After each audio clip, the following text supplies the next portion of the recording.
Hi Gemini, welcome to your week ahead Taroscope with me, Raphael from Reydiant Reality. It's an absolute pleasure to have you. Thank you so much for being here. Thank you so much for joining me.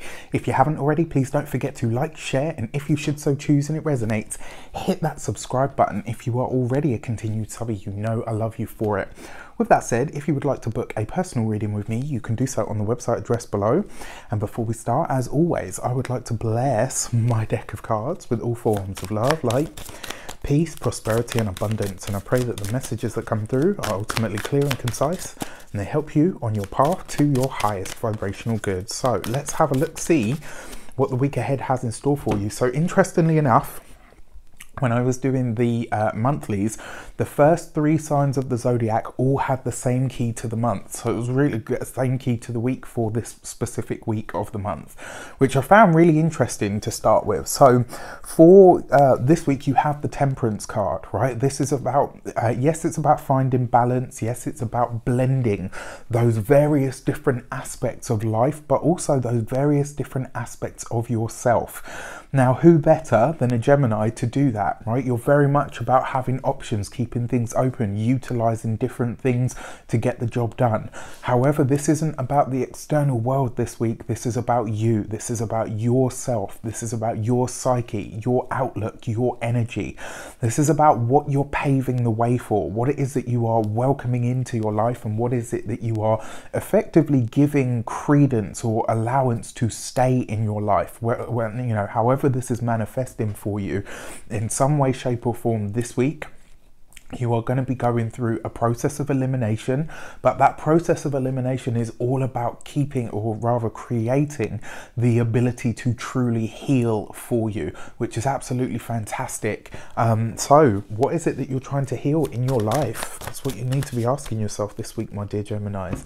For your actions and options this week, you have the Death card, right? So interesting. Here we go. This is about you consciously taking it upon yourself to end something, to close something down. Remember, the Death card isn't always about death. You know, sometimes it's about transformation. Sometimes it is about endings. But your actions and your options is about what you do. So this is about you choosing to close something down in your life. This is about you choosing to let something go in your life, to allow it to see out its this is about allowing something to see out its conclusion, to go off in its own separate. Do you know what I mean? Like, this is about you separating yourself from something. This is about you taking it upon yourself to end something in your life, or to allow something to go through its natural its natural perishing. For your communications and conversations, you have the King of Cups. So a Scorpio male. Death card rules Scorpio. The King of Cups would be a water sign person, water sign male very often. Pisces, Cancer or Scorpio. Put these two together, that's a Scorpio male. This week, somebody who is a Scorpio man, or somebody has traits of scorpionic energy, is very likely to feature for you. This could be somebody that you're having a conversation with.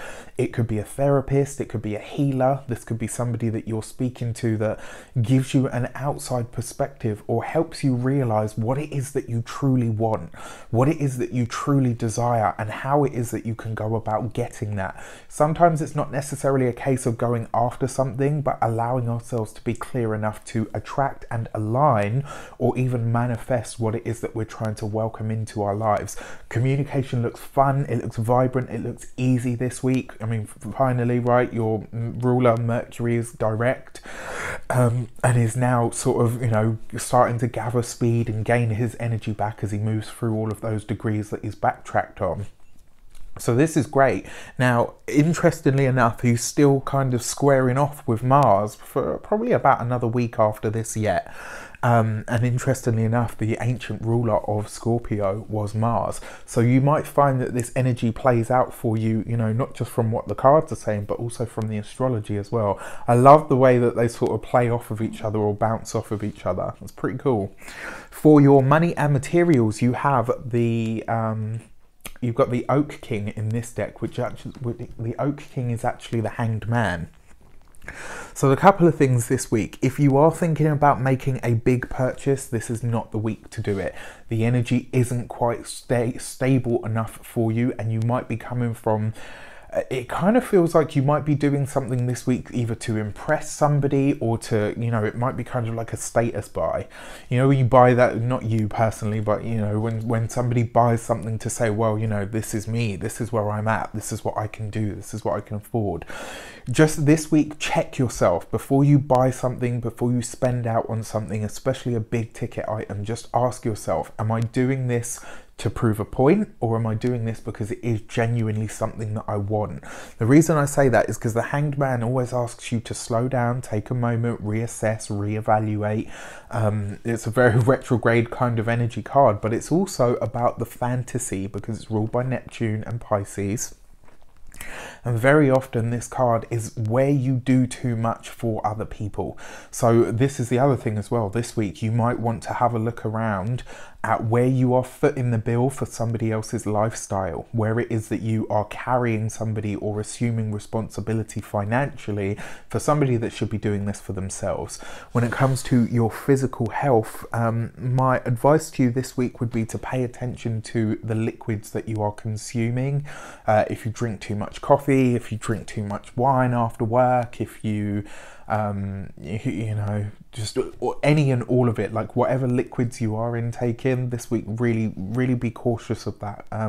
It also as well, just because of what other cards are here, a Pisces person could feature for you this week as well. That's definitely a possibility.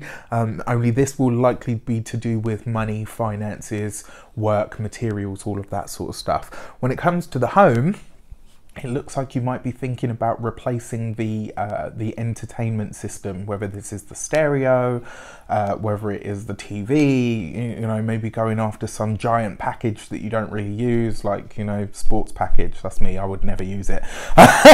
So it would be a complete waste of time and money, but you kind of get my drift. For your love and relations, you have the Two of Cups. Love looks great this week. There is potential for you to welcome in a partner if you are single. There is a potential to make a real connection, a heartfelt connection with somebody.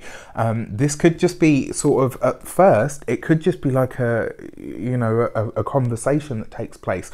But you could be really enamored with this, right? You could be really sort of swept up in it all. So although it is the Two of Cups, just take it at a pace, right? Don't kind of throw yourself in too fast and too far. But yeah, love looks great. For those of you that are partnered, this looks really nice because you and your partner are starting to understand what the other's fantasy truly is. You know, what does your ideal look like? What is your fairy tale? What is your idea of where we are in the future? And when you can understand what each other's dreams and goals and hopes and wishes are for the long-term future, you can start to see how they're compatible, and you can start to see and spot in advance where the challenges might come up, and you can build a plan in place in order to, you know, to traverse that, which is fantastic. For those of you that are newly seeing somebody, it looks like something for this person is ending, and it looks like whatever you guys have between you is starting to truly flourish or truly begin, and that's really exciting. With that said, I wish you an abundance of all of that good stuff. Have a fantastic week. Let me know in the comments how it shapes up. Take care, and I'll see you soon.